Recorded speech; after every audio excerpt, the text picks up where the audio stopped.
Glória a Deus. Abra sua Bíblia comigo no Evangelho de Lucas. Nós vamos ler o capítulo 18, a partir do verso 18 também.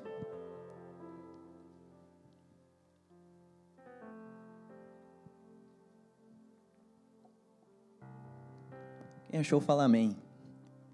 Quem não achou, fala misericórdia. É isso, gente.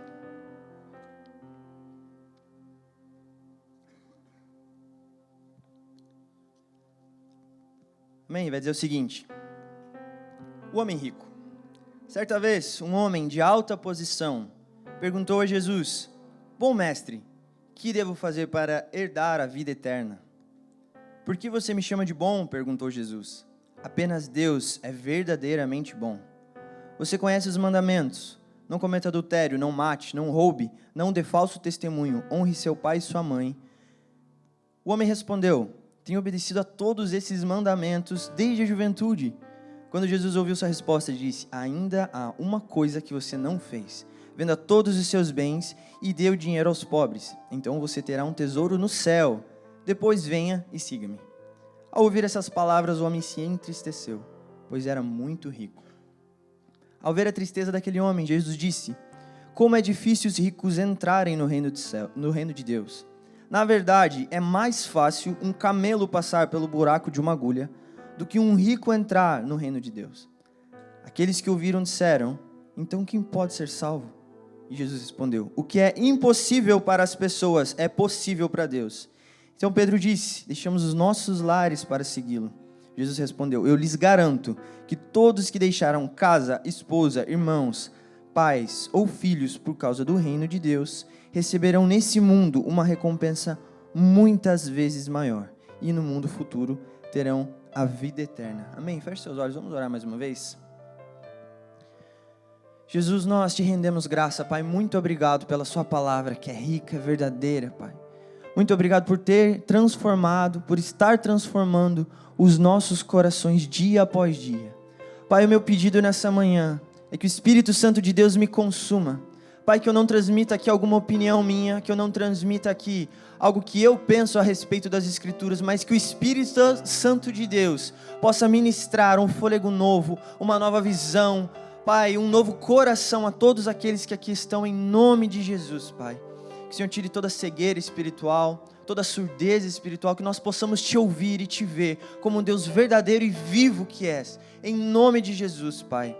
Eu repreendo todo o cansaço, Pai, todo o cansaço espiritual que possa estar aqui nessa manhã, pelo poder do nome de Jesus. Eu declaro energias renovadas. Eu declaro, Pai, que todos aqueles que aqui estão cansados e sobrecarregados estão sendo aliviados nesse momento, pelo poder do seu nome. Em nome de Jesus, Pai, é que nós oramos. Amém. Amém. Para vocês entenderem mais ou menos o contexto do que estava acontecendo, Jesus estava ali pela Galileia, em um momento muito interessante do ministério dele. Ele já estava realizando muitas coisas, onde muitas pessoas queriam estar perto dele, muitos por interesse, né, queriam ver o que estava acontecendo, queriam se achegar perto de Jesus. E é justamente nesse contexto que esse jovem, que a Bíblia vai relatar como um jovem rico, se aproxima de Jesus. E ao se aproximar de Jesus, ele faz essa pergunta um tanto quanto engraçada: o que eu preciso fazer para entrar no reino dos céus? Pela cultura dele, com certeza ele já sabia, mas a gente percebe no ar, assim, um coração já equivocado, um coração enganado do jovem. Porque ele já chega para Jesus, chamando ele de bom mestre. Jesus percebe e já fala: não, eu não sou bom, bom é só o Pai. Então Jesus diz o que ele tinha que fazer. Ele se entristece, porque ele não conseguiria fazer tudo aquilo. Bom, eu não quero focar na história do jovem rico. Eu acredito que todos aqui pelo menos já ouviram falar sobre essa história, afinal é uma história muito popular. Mas eu quero focar, eu quero trabalhar com vocês, eu quero que a gente converse nessa manhã sobre justamente o contexto que foi gerado a partir dessa conversa. O jovem rico se torna então para nós um exemplo muito claro, um exemplo muito, podemos dizer, emblemático na Bíblia, sobre o equívoco a nós imaginarmos o que é de fato caminhar com Cristo e o que é a vida eterna. Amém? Porém, todavia, entretanto, você pode estar pensando nesse momento: ah, Gabriel, mas Jesus disse ali que os ricos, é um pouco difícil, é um pouco complicado, né? É difícil eles entrarem no reino dos céus. Então, para mim tá tranquilo, porque se você visse a minha conta no Revolut, acabei de renovar na escola, Gabriel, tô assim, ó, zerado. Mas não é apenas sobre essa riqueza que Jesus está se referindo. Vejamos então o que Jesus nos ensina sobre o que é de fato a riqueza, o que é de fato o tesouro, durante o Sermão do Monte, no Evangelho de Mateus. Jesus vai dizer o seguinte, você não precisa abrir aí, mas escute com atenção. Na verdade, eu quero te fazer um pedido, antes que eu me esqueça. Esteja com o seu coração aberto nessa manhã, amém? Eu creio que muitos aqui já estão, mas o Senhor Ele quer falar algo muito especial ao seu coração. Então esteja com o seu coração aberto, amém? E se aquilo que eu estiver falando aqui fizer sentido para você, se você estiver entendendo, por favor, reaja, amém? Nada te prende, você pode falar amém, pode falar glória a Deus, não é verdade? Vocês estão entendendo? Olha aí, é fácil, funciona, não é verdade? Porque se vocês não estiverem entendendo, eu de fato quero repetir até que isso possa entrar nos nossos corações e na nossa mente, ok? Estão entendendo? Ótimo. Jesus vai dizer o seguinte, durante o Sermão do Monte, ele nos ensina sobre dinheiro e bens, e ele vai dizer, não ajuntem tesouros aqui na terra, onde as traças e a ferrugem os destroem, e onde os ladrões arrombam casas e os furtam. Ajuntem seus tesouros no céu, onde traças e ferrugem não destroem, e onde os ladrões não arrombam nem furtam. Onde o seu tesouro estiver, ali também estará o seu coração. Diga assim para a pessoa que está do seu lado, onde estiver o seu coração, ali estará o seu tesouro. Mais uma vez, agora ao contrário, para a gente entender ainda melhor. Onde estiver o seu tesouro, ali também estará o seu coração. Primeira pergunta que eu gostaria que a gente refletisse nessa manhã, eu gostaria que você de fato olhasse para si mesmo, refletisse um pouco em como você tem vivido, em como você tem caminhado, mas eu quero te perguntar e te levar a refletir, onde está o seu coração, de fato? Vou te dar 10 segundos para refletir sobre isso. Onde está o seu coração? Qual tem sido a sua riqueza? Ela está em um sonho próprio? Ela está num relacionamento? Talvez em um visto? Onde está o seu coração? Onde está de fato a sua riqueza? Ela está no ministério?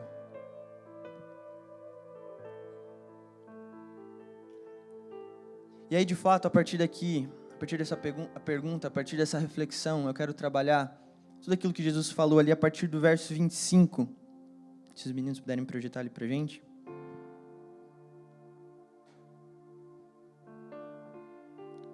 Na verdade, é mais fácil um camelo passar pelo buraco de uma agulha do que um rico entrar no reino. Obviamente, Jesus não está sendo literal ao dizer essas palavras. Ele não está falando literalmente. Eu não quero entrar aqui no assunto de era realmente uma agulha que Jesus está falando, era uma porta. Não é sobre isso que eu quero falar. Mas eu quero falar sobre a lamentação, na verdade, de Jesus ao se referir, ao falar dessa forma. Nós vemos claramente uma lamentação de Jesus ao ver aquele jovem rico se aproximando dele. Uma coisa que muitos gostariam de fazer naquele tempo, ele se aproxima de Jesus, ele tem a oportunidade de conversar, porém os olhos dele estavam no lugar errado, estavam na riqueza, e Jesus então se lamenta, é mais fácil um camelo passar pelo buraco de uma agulha do que um rico entrar no reino de Deus. Mas vocês sabem o que é muito interessante sobre essa fala de Jesus? Vejam então, a gente está lendo o capítulo 18 de Lucas, amém? Amém? Quando nós continuamos a ler o Evangelho de Lucas, e nós passamos para o capítulo 19, inclusive, gostaria de sugerir a vocês que hoje vocês meditassem, que vocês lessem tanto o 18 quanto o 19, mais uma vez na casa de vocês, quem sabe com a família de vocês. Mas quando nós vamos então para o capítulo 19, nós vemos a história de Zaqueu. Pelo nosso tempo, nós não podemos ler todos os versos, enfim, nós não podemos trabalhar verso por verso, mas quando a Bíblia relata, quando Lucas está ali relatando sobre Zaqueu, Zaqueu também é um homem rico, Zaqueu também é um homem que se achega ao Senhor, que se achega a Jesus, e ele vende uma boa parte daquilo que ele tinha, e Jesus vai jantar na casa dele. E quando ele se arrepende de estar com o coração no lugar errado, o que Jesus fala? Houve salvação nessa casa. Houve salvação nessa casa.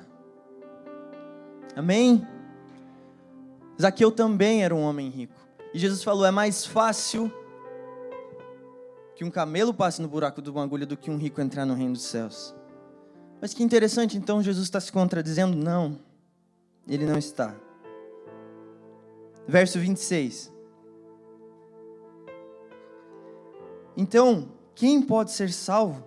A galera perguntou para Jesus e Jesus respondeu, o que é impossível para o homem, para Deus é possível.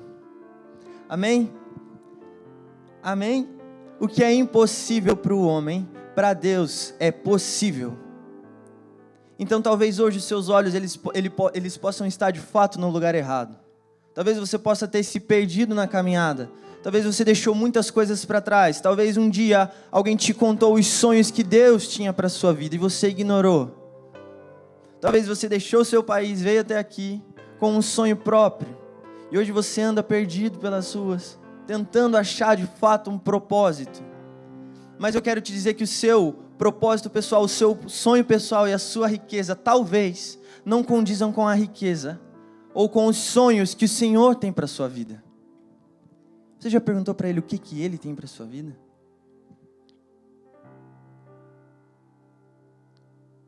Amém? Vocês estão comigo?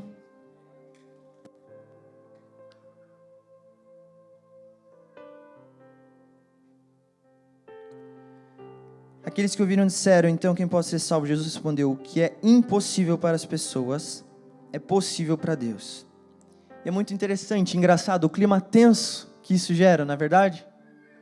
Porque imagina, o jovem rico se aproxima, faz ali aquelas perguntas, Jesus então responde, ele se frustra, ele vira as costas, ele sai, e fica aquele climão, aquele silêncio. Ninguém fala nada. E quem que responde? Quem que quebra o silêncio? Sempre a mesma pessoa. Pedro. Não é verdade? Imagina o climão que ficou. E Pedro? Vou ter que falar alguma coisa.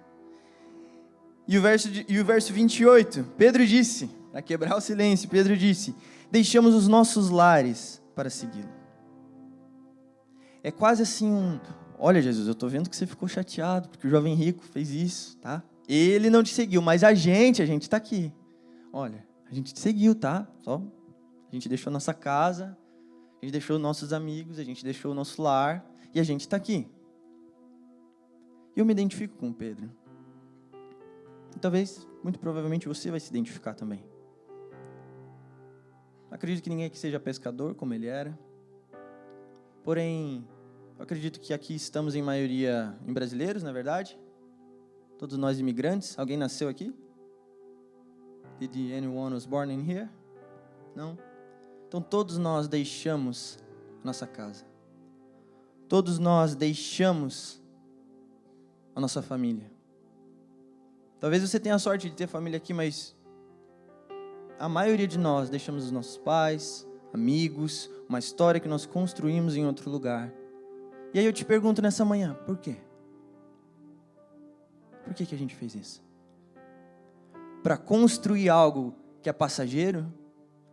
Para construir algo que vai passar? Para construir algo para nós mesmos? Para correr atrás do vento? Ou será que de fato nós deixamos a nossa casa, nós deixamos o nosso lar, nós deixamos os nossos amigos para viver o propósito que o Senhor um dia plantou no coração de cada um de nós? O que tem nos movido? As nossas riquezas, os nossos próprios objetivos, onde a gente quer chegar, onde talvez a gente possa chegar com as nossas próprias forças, ou algo que o Senhor tem para nós. Sabe, quando a gente fala de vida eterna, assim como o jovem rico, muitos de nós nos enganamos e nos equivocamos, porque a gente acha que a gente vai passar a nossa vida inteira construindo, tentando fazer alguma coisa, e aí tentando ser alguém legal nesse meio tempo, tentando orar quando eu tenho tempo, tentando ler um pouco da Bíblia quando de repente eu estou quase dormindo. E aí, quem sabe, quando eu estiver lá pertinho de morrer, eu falo, não, agora eu vou para o céu, né? O que o Senhor convidou o jovem rico a fazer era enxergar algo. Quando nós estamos em Cristo, a vida eterna, ela não começa a partir do momento que a gente morre fisicamente. Quando nós estamos em Cristo, nós já podemos desfrutar de algo que é eterno, de algo que não acaba. Amém? Quando nós já estamos em Cristo, nós podemos desfrutar de algo que não acabará, nunca. Porque existe um lugar, queridos, existe uma realidade, onde não existe choro, onde não existe dor, onde não existe tristeza, onde nem mesmo o sol é necessário, onde nem mesmo a lua é necessária, porque só existe um que brilha, e é para lá que nós vamos. Porém essa realidade, ela começa aqui, ela começa hoje, ela começa agora. Porém, para que isso comece a ser, de fato, algo verdadeiro e genuíno nas nossas vidas, nós precisamos olhar para dentro do nosso coração e nos perguntar: onde está a minha riqueza? E talvez o mais difícil de perceber, de entender e de deixar para trás é quando a nossa riqueza não é de fato um pecado. Porque é muito fácil eu visualizar: a minha riqueza ela está num pecado, eu tenho um vício, parece que eu vivo para aquilo. Porém, talvez a sua riqueza ela esteja em algo que perante os nossos olhos é certo.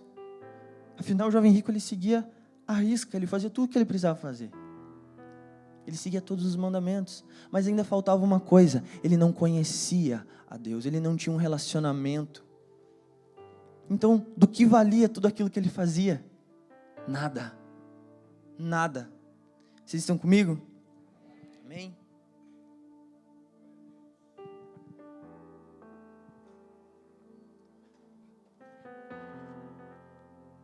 Me perdi. Verso 29. Jesus respondeu então: eu lhes garanto que todos que deixaram casa, esposa, irmãos, pais ou filhos por causa do reino de Deus, receberão nesse mundo uma recompensa muitas vezes maior. E no mundo futuro terão a vida eterna. Repita para a pessoa do seu lado: a vida eterna. A vida eterna. Mas perceba então sobre esse presente que Jesus está sugerindo, na verdade apresentando. Que presente é esse? O que a Bíblia nos fala sobre o amor de Deus a nosso respeito? Deus amou o mundo de tal maneira que nos deu um carro. Não. Deus amou o mundo de tal maneira que nos deu uma casa. Deus amou o mundo de tal maneira que nos deu um visto, um passaporte, que nos deu um visto de trabalho, que nos deu um relacionamento legal, que nos deu amigos. Não. Deus amou o mundo de tal maneira que entregou o seu Filho. Qual é o maior presente que o Senhor pode nos dar? Qual é o maior presente que pode de fato mudar a nossa realidade? Cristo. Cristo, Cristo e Cristo, nada mais. E Jesus vai dizer, a caminho do Getsêmani, ele vai dizer: e a vida eterna é isso, conhecer a Ti, o único Deus verdadeiro, e a Jesus Cristo, a quem enviaste o mundo. O nosso presente, Ele ressuscitou ao terceiro dia. O nosso presente, Ele não nos desamparou, Ele não nos deixou órfão. O nosso presente, Ele nos deu a possibilidade de vivermos uma nova realidade. Amém? Por isso, não inverta a ordem das que as coisas precisam acontecer na sua vida. De fato, eu tenho certeza que muitos aqui vão conquistar muitas coisas ainda aqui nessa terra. Mas se Cristo não for o primeiro delas, nada tem sentido. Assim como Paulo disse: tudo que eu posso ver é passageiro. Porém, o que eu não vejo é então eterno. Amém? Queria te convidar a ficar de pé nesse momento.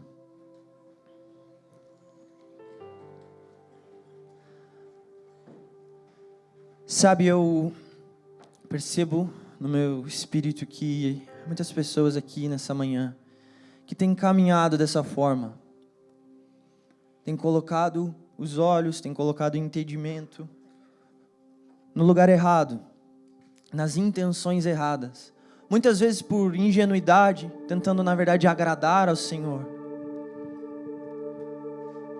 Mas eu gostaria que você fechasse os seus olhos nesse momento, que você começasse a refletir mais uma vez sobre de repente aquilo que foi ministrado ao seu coração nessa manhã.